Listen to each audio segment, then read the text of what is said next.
자, 이 시간에는 공시법 및 세법, 공시법 중에 지적법에 대해서 합니다. 공시법 및 세법 40문제 중에 지적법 12문제, 등기법 12문제, 세법 16문제를 포함해서 공시법 및 세법이라고 그럽니다. 자, 지적법 12문제는 땅에 대한, 토지에 대한, 등록에 대한 관련된 법률을 공부합니다. 토지에 관련된 법률을 공부하기 때문에 토지에 관련된 것만 생각하면 됩니다. 건축물에 관련된 것은 나오지 않습니다.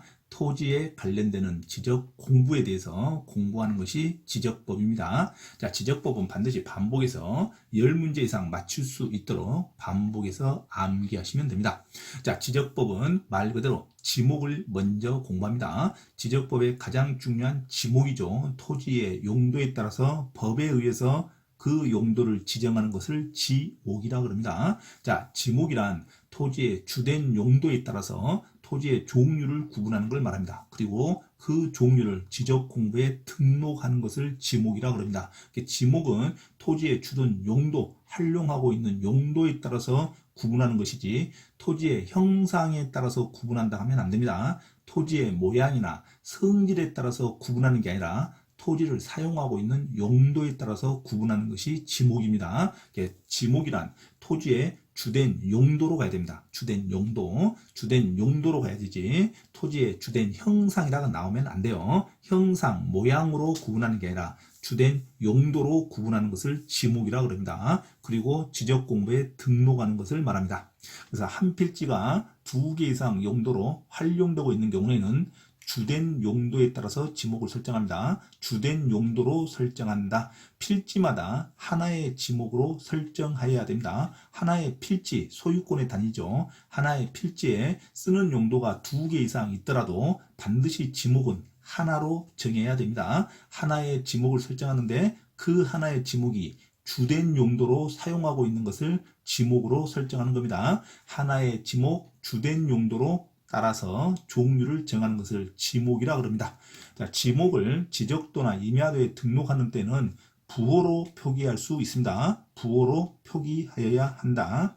자, 지목 설정의 원칙입니다. 지목은 법에 정해지는 그 용도로만 지정해야 됩니다. 그래서 임의로 지목을 설정할 수 없습니다. 지목은 법에 정해진 대로 설정한다. 그래서 지목 법정주의입니다. 지목은 가장 많이 쓰이는 주된 용도로 쓰는 종류를 지정해야 됩니다. 한 필지에 가장 주된 용도로 사용하고 있는 것을 지목으로 설정합니다. 그래서 주지목 추정의 원리가 적용됩니다. 주지목 추정의 원리, 지목 법정주의, 일필일목의 원칙, 하나의 필지에는 하나의 지목만 정해야 됩니다. 영속성의 원칙, 그래서 일시 변경이 된 것은 지목으로 설정하지 않습니다. 일시 변경 불변의 원칙이라고 합니다. 일시 변경 불변의 원칙, 영속성의 원칙을 적용한다. 하나의 필지에는 주된 용도로 하나의 지목만 설정한다. 일필일목의 원칙, 지목 법정주의, 주지목 추정의 원리가 적용된다. 자, 지목이란 주된 용도에 따라 종류를 정하는 겁니다. 주된 형상이라 나오면 안 돼요. 주된 모양이라 나오면 안 됩니다. 주된 쓰는 용도에 따라 정하는 것을 지목이라 그럽니다. 그러면 지목 변경을 신청하는 요건이 있습니다. 이런 다음 같은 경우에는 지목을 변경해서 신청해야 됩니다. 자, 도시개발 등 토지개발, 도시개발 등을 위해서 사업을 위해서 시행자가 공사 준공 전에 토지의 합병을 신청할 때는 지목 변경을 신청해야 됩니다. 그래서 도시개발 사업 등을 위해서 시행자가 공사 준공 전에 토지의 합병을 신청하는 경우 지목 변경 신청을 해야 됩니다. 자, 관계 법령에 따라 토지의 형질 변경 등의 공사가 준공이 됐을 때도 지목 변경이 들어옵니다. 토지의 형질 변경이라는 것은 토목 공사를 말합니다. 형질 변경하면 준공 공사를 필연적으로 준공공사를 받아야 되겠죠. 그래서 관계 법령에 따라 토지의 형질 변경 등의 공사가 준공된 경우에도 지목 변경을 해야 된다. 그 다음에 건축물 용도가 다른 용도로 변경되어 토지의 지목이 다르게 될 때도 지목 변경을 해야 됩니다. 건축물 용도가 달라지는데 거기에 수반해서 토지의 용도도 다를 때는 지목 변경도 같이 해야 됩니다.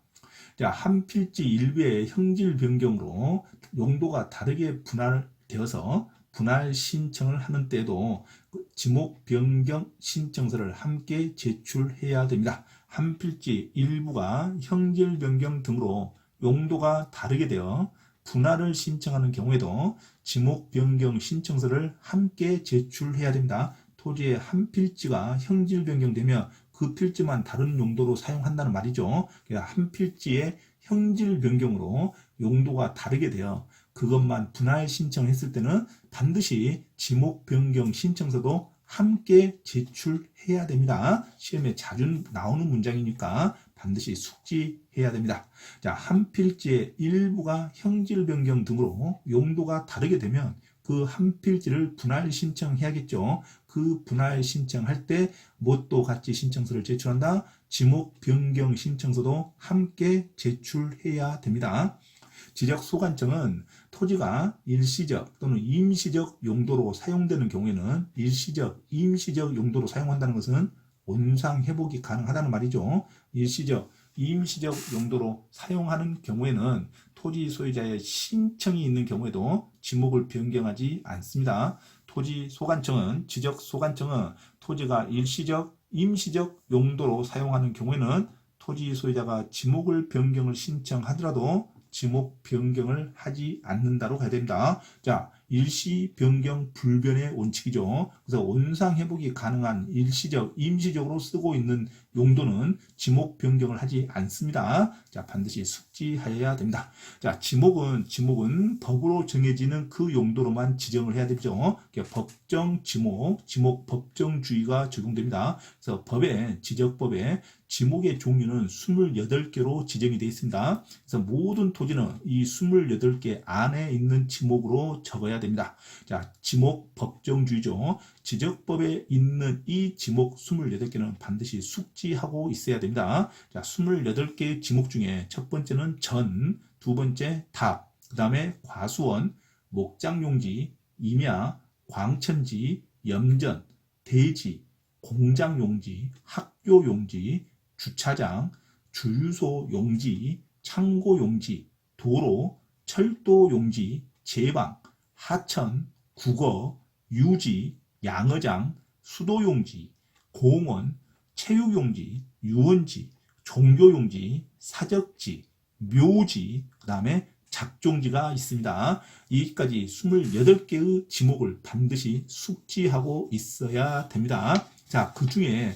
우리가 28개 용지 안에 무슨 용지로 끝나는 것이 9개가 있습니다. 그래서 공장용지, 목장용지, 수도용지, 종교용지, 주유소용지, 창고용지, 철도용지, 체육용지, 학교용지 이렇게 9개가 있습니다. 자, 용지로 끝나는 지목이 몇 개 있다? 9개가 있다는 거 외워야 됩니다. 자, 이 중에 주유소 용지는 주의해야 되죠. 주유소라는 말이 없습니다. 주유소 용지가 있죠. 그 다음에 학교 없습니다. 학교 용지가 있습니다. 주유소 용지와 학교 용지가 있다는 거. 그 다음에 수도 용지 있습니다. 자, 다시 한번 9개 합니다. 공장이 있으니까 공장용지, 목장용지, 수도용지, 종교용지, 주유소용지, 창고용지, 철도용지, 체육용지, 학교용지 이렇게 용지로 끝나는 게 9개가 있다는 거 놓치면 안 됩니다. 자, 빠른 속도로 다시 한번 합니다. 공장용지, 목장용지, 수도용지, 종교용지, 주유소용지, 창고용지, 철도용지, 체육용지, 학교용지 용지로 끝나는 게 9개가 있다는 거 놓치면 안 됩니다. 주유소 용지가 있고 체육 용지가 있고 수도 용지가 있고 학교 용지, 철도 용지, 창고 용지, 그다음에 종교 용지, 목장 용지, 공장 용지 이렇게 9개가 있습니다. 자, 시험에 아주 많이 나오는 것이 차문자 지목입니다. 차문자 지목이란 것은 약어를 쓸 때 대부분 앞에 있는 글자를 약어로 씁니다. 지목에서. 하지만 28개 중에 유일하게 4개는 뒤에 있는 글자, 두 번째 있는 글자로 약어를 씁니다. 그래서 지목의 가운데 말이 약어로 들어오는 게 차문자입니다. 첫 번째 글자를 약어로 쓰는 게 아니라 두 번째 있는 글자를 약어로 쓴다는 게 중요하죠. 자, 28개 중에 4개가 있습니다. 자, 항상 우리가 버스를 타면 차장에게 1,000원을 지급해야 됩니다. 버스비 값이 1,000원입니다. 그래서 차장 1,000원으로 외워야 됩니다. 자, 차는 주차장입니다. 주차장은 주로 쓰면 주유소 용지가 되버려요. 그래서 주차장을 약어로 쓸 때는 차로 써야 됩니다. 주차장의 차, 공장용지에서 공 쓰면 공원이 되버립니다. 그래서 공장용지는 장을 씁니다. 공장용지에서 장, 차장이죠. 그 다음에 하천은 하로 쓰지 않고 내천자 천을 씁니다. 하천은 천. 그 다음에 유원지는 유로 쓰면 유지가 되버립니다. 그래서 유원지는 원자로 씁니다. 원자. 그래서 유원지는 원. 이렇게 4개가 있다는 거 주의해야 됩니다. 자, 28개 지목 중에 뒤에 있는 글자로 약어로 쓰는 게 4개가 있다. 차장 1,000원을 지불한다. 차 하면 주차장, 장 하면 공장용지, 천 하면 하천, 원 하면 유원지. 자, 주차장, 공장용지, 하천, 유원지는 차문자로 약어를 씁니다. 차문자 지목이라 그럽니다. 차문자 지목 4개를 반드시 외워야 됩니다. 자, 28개의 지목 중에 뒤에 있는 글자를 약어로 쓰는 게 몇 개? 4개가 있습니다. 차장 1,000원, 차장에게 1,000원을 지불한다. 차 하면 주차장, 장 하면 공장용지, 천 하면 하천, 원 하면 유원지를 가야 됩니다. 그래서 주차장은 차, 공장용지는 장, 그 다음에 하천은 천, 유원지는 원자를 쓴다. 자, 차장 1,000원, 주차장 공장용지, 목장용지가 아니에요. 공장용지, 그 다음에 하천, 유원지는 차문자 지목이라 그럽니다. 절대 놓치면 안 됩니다. 자, 이제 28개 지목을 구체적으로 들어갑니다. 자, 먼저 전 하면 밭을 말합니다. 밭전이죠. 자, 전하면 밭을 말한다. 아직까지 한자어가 변경되지 않았습니다. 전으로 갑니다. 밭이라는 지목은 없어요. 전하면 밭을 말합니다. 밭은 물이 없죠. 그래서 물을 상시적으로 이용하지 않고 주로 식물을 재배하는 토지를 전이라 그럽니다. 그러니까 반드시 지문에 물을 이용하지 않고 재배한다는 단어가 나와야 됩니다. 그래서 물을 상시적으로 이용하지 않고 곡물이나 온해작물, 약초, 뽕나무, 당나무, 묘목, 관상수 등을 이런 거 외우는 게 아니에요. 그래서 물을 상시적으로 이용하지 않고 이 단어가 외워야죠. 물을 이용하지 않고 재배한다는 단어가 나와야 됩니다. 재배하는 토지에 이것을 전이라고 합니다. 재배하는 토지와 또는 식용으로 죽순을 재배하는 토지를 전으로 합니다. 그래서 이 전에는 농작물, 작물을 재배하는 거지 사과나무, 배나무, 과수류를 재배하면 안 됩니다. 그래서 저는 반드시 과수류를 제외한다로 가야 됩니다. 과수류를 제외한다. 저는 물을 상시적으로 이용하지 않고 과수류를 제외하고 농작물을 재배한다로 가야 됩니다. 자, 물을 이용하지 않고 과수류를 포함한다면 안 돼요. 과수류를 제외하고 그 다음에 농작물을 재배하는 토지를 전이라 그럽니다. 자, 그 다음에 두 번째는 답이죠. 답은 논을 말합니다. 답이죠. 답 하면 논을 말합니다. 답은 물을 상시적으로 이용하는 겁니다. 물을 상시적으로 이용하여 벼, 연, 미나리, 왕골 등의 식물을 또 재배한다로 가야 돼요. 물을 상시적으로 이용해서 재배하는 것을 답으로 갑니다. 물을 상시적으로 이용하지 않고 재배하는 것을 전으로 가는 거고, 전은 과수를 제외합니다. 과수를 제외한다. 전으로 갑니다. 자, 답은 물을 상시로 이용하고 재배하는 것을 답으로 갑니다. 자, 답에는 연이나 왕골이 자생하는 거죠. 자, 연이나 왕골 자생한다. 이 자생한다는 단어가 나오면 답이 아닙니다. 자, 반드시 전과 답은 재배한다는 단어가 나와야 돼요. 자, 연이나 왕골이 자생하거나 배수가 용이하지 않는 것은 유지라 그럽니다. 유지. 그래서 자생한다를 가면 안 돼요. 반드시 전과 답은 재배한다로 가야 됩니다. 자, 물을 이용하지 않고 재배하고 과수를 제외하면 밭전이고 전. 물을 이용하고 재배하면 답입니다. 자, 그래서 자생한다는 말이 나오면 유지로 가야 됩니다. 유지. 자, 농작물을 경작하기 위해서 설치된 유리 온실이나 고정식 비닐하우스, 버섯 재배사 등의 시설물 부지의 지목은 농지로 보아서 전 또는 답으로 가는 겁니다. 그래서 전 위에 유리 온실이나 비닐하우스가 있어도 전이고 답 위에 유리 온실이나 비닐하우스가 있어도 답입니다. 자, 이런 것을 상시적으로 재배하는 토지. 자, 상시로 재배하는데 물을 이용하지 않는다. 전으로 가고 물을 이용한다 답으로 가는 겁니다. 자생이라는 단어가 나오면 안 됩니다. 자, 그리고 밭 전에는 과수류를 제외한다고 가야 돼요. 과수를 제외한다.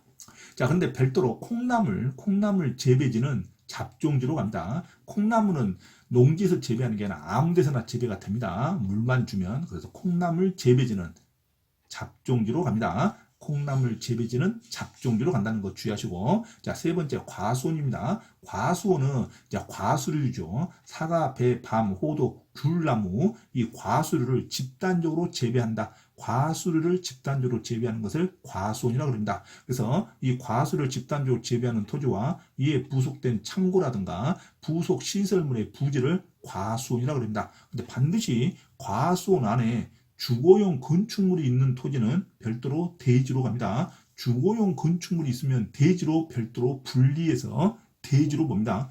과수원 안에 주거용 건축물이 있다는 말이 나오면 과수원에서 제외한다로 가야 돼요. 과수원에는 창고나 시설물 부지는 과수원으로 가지만 주거용 건축물은 절대 과수원으로 가면 안 됩니다. 주거용 건축물은 별도로 대지로 갑니다. 과수원에서 제외한다로 가야 돼요. 자, 밤이나 호도, 잣나무가 일반 산에서 자생하는 때가 있어요. 자생하면 이건 임야로 가야 됩니다. 밤나무, 호도나무가 자생하는 토지는 임야입니다. 임야. 반드시 과수원도 재배라는 단어가 나와야 돼요. 과수류를 집단적으로 재배한다. 그러면은 과수원입니다. 하지만 과수원 안에 주거용 건축물이 있으면 이거는 별도의 대지로 봅니다. 자, 여기까지 지목에 대해서 했습니다. 다음 시간에는 또 지목에 대해서 다른 지목에 대해서 구체적으로 강의하도록 하겠습니다.